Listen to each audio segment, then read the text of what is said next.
কোটা পুনর্বহাল সংক্রান্ত হাইকোর্টের রায়ের ওপর 4 সপ্তাহের স্থিতাবস্থা জারি করেছেন আপিল বিভাগ।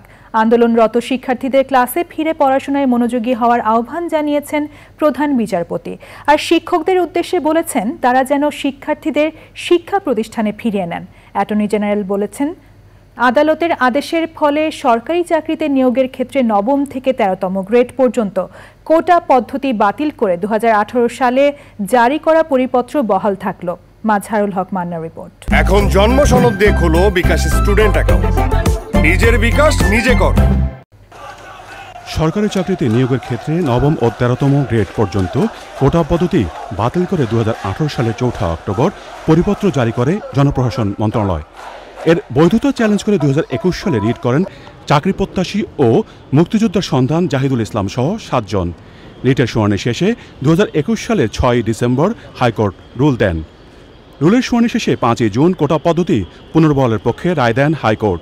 এই রায় স্থগিত চেয়ে রাষ্ট্রপক্ষ আপিল বিভাগে আবেদন করে। এই অবস্থায় হাইকোর্টের রায়ের বিরুদ্ধে 2 শিক্ষার্থী মঙ্গলবার আবেদন করেন। উভয় পক্ষের বক্তব্য শুনে প্রধান বিচারপতির নেতৃত্বাধীন বেঞ্চ আদেশ দেন। 4 সপ্তাহের জন্য স্ট্যাটাস কো হয়েছে।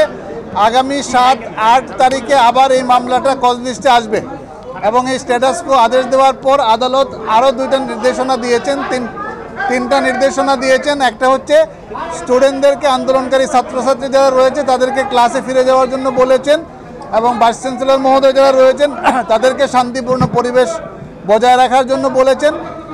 আর আন্দোলনকারী শিক্ষার্থীরা এইসিপি যখন হিয়ারিং হবে তারাও আইনজীবীর মাধ্যমে অংশগ্রহণ করতে পারবে। আপিল বিভাগের আদেশের ব্যাখ্যা দেন উভয় পক্ষের আইনজীবী। এখন শুনেন যে অবস্থা ছিল আগে এই রায়ের আগে সেই অবস্থা, কারণ এখন যে স্ট্যাটাস কো বলছে সাবজেক্ট ম্যাটারে তো এটা ছিল, এটা বাতিল করা ছিল না, সেই ক্ষেত্রে বাতিল আছে। এখন যেই নতুন যেগুলো আছে, যেগুলো পুরো যে বিজ্ঞাপন আছে, যেগুলো বিজ্ঞপ্তিত হয়েছে সেগুলোতে কোটা পদ্ধতি লাগবে না। পরবর্তী নতুনটা যদি করতে হয় তাহলে এখন আপাতত কিছু করবে না। মামলাটা 7 তারিখে শুনানি হবে, তখন কোর্ট ঠিক করবে এটা। আইনজীবী জানিয়েছেন মামলার পরবর্তী শুনানি 7 August. Mazharul Haque Manna, Channel I, Dhaka.